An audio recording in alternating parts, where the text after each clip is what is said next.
गिबि गिबियावनो बर'नि निउस पर्टेल नायगिरि बिथांमोननिसिम दुलाराय बाथौ गौथुमनि जानानै सिबिनाय आरो खुलुमनायखौ जासिहरदों। दिनै गोथार बुब्लियाव उदालगुरि जिल्लानि हरिसिंगा बाथौ बे आश्रमाव दा समायखिरा लानाय हाबाफारि दंमोन आरो बे दिनै गोजोनै जानानै थांबाय आरो जे बे 3 बोसोरनि थाखाय गोदानै जिखिनि बिबानगिरि मोनदों बिथांमोना दिनैनि जिखिनि बिबान मोननानै खामानि मावलांनो थाखाय समायखिरा लाबाय बे दिनै बर' रायजो राजानि थाखाय आरो बुहुमाव जिमान बाथौ सिबियारिफोर दङ मोनसे जारिमिन जानानै थागोन आरो बेबायदिनो धोरोमखौ मुलुगनां फेहेरनाय फोसावनाय बे खामानिखौ मावलांनो थाखाय दिनै समायखिरा लानायजों लोगोसे गाहाय नेहाथारि हिसाबै दिनैनि बे गोदान बिबान मोननाय बिबानगिरि बिथांमोना जाहाथे गौथुमखौ मोजाङै सामलायनायजों लोगोसे रायजो राजा आरो बाथौ धोरोमखौ गोसारहोनो हायो आरो बेजोंनो लोगोसे दिनैनि जिखिनि खामानि मावनो थाखाय आवगायबोदों दिनै गमामायैनो दिनै बर'नि गेजेराव बाथौ धोरोमा दिनै गोसारबाय दिनै गोसारनायजों लोगोसे दिनै बर' हारिनि गेजेराव जौ जुवा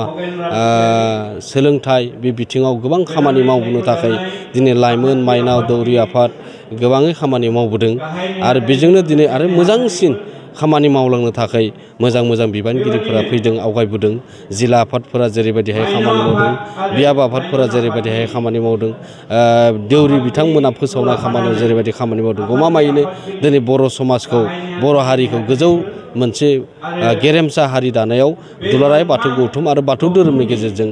आवगायलांगोनखौ दिनै मिजिंथिनो हायो रायजो फैबाय थानाय जों नुबाय माने गोबां माने दायो दखरा जिल्ला मिरुसो खुंनांगौमोन किन्तु आफादफोरखौ गावनि सोमोन्दै माने खोब लेथेर फेथेरै खुंबोनायखौ जों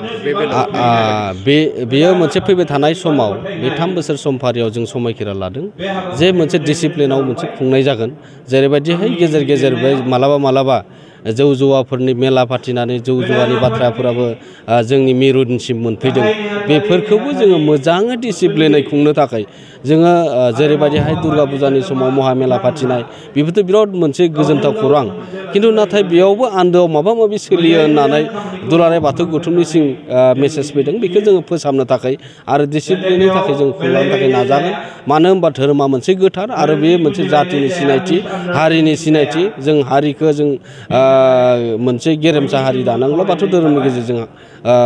जोङो दालांनांगोन आरो बेखौनो जोंनि बिबानगिरिफोरा जों थिग जानांगोन जोङो थांनाय मोनसे टार्मसआव मोनसे मोजां मोनसे माबाया सोलिबोदों मानो होनबा दिनैनि समसिम लाबोना होफैनो हानाय जेरैबायदिहाय केबिनेट पर्यायाव जौ जुवा सेरेब बेफोरबायदि बिबानगिरि गैयामोन दाबो निस्सय गैया जोङो साननैसोनि उनावनो एक्जिकिउटिभ लानानै बेखौ जों गोलावै सावरायनानै जे 3 बोसोराव माबायदिहाय खामानि मावलांगोन बिनि प्लेन पलिसिफोरखौ जोंनो मिशन आरो भिजनखौ जोङो आबुं खालामनो थाखाय जोङो सावरायनायनि गेजेरजों मावलांगोन मावनो गोनां खामानिया मोननै गोबां दङ किन्तु मोननैखौ गाहायै जोङो खामानि मावनांगोन बेनो जाहैबाय गुवाहाटियाव थानाय आहमगाव बाथौपुरियाव सबसे गिदिरसिन नर्थ इस्टआवनो गिदिरसिन मोनसे थानसालि लुफुंनाय खामानिया सोलिगासिनो दङ बे बिटिआर गभर्नमेन्टनिफ्रायबो फान्ड फैदों आरो आसाम गभर्नमेन्टनिफ्रायबो फान्ड जादों आरो रायजो राजाफोराबो थाइसे थाइनै खांथुमनानै बेवहाय डनेसन होदों बेखौ जोङो 2 बोसोराव आबुं खालामनो थाखाय जों जानजि खाफ्रादों आरो मोनसेयानो जाहैबाय जों जिमान गामि बियाब आरो जिल्ला लेभेलाव बाथौ थानसालि समायना मन्दिर लुफुंनो हायाखै बेखौ जोङो मावफुंनो थाखाय जोङो जायगा बिनि वार्कशपफोरखौ लागोन।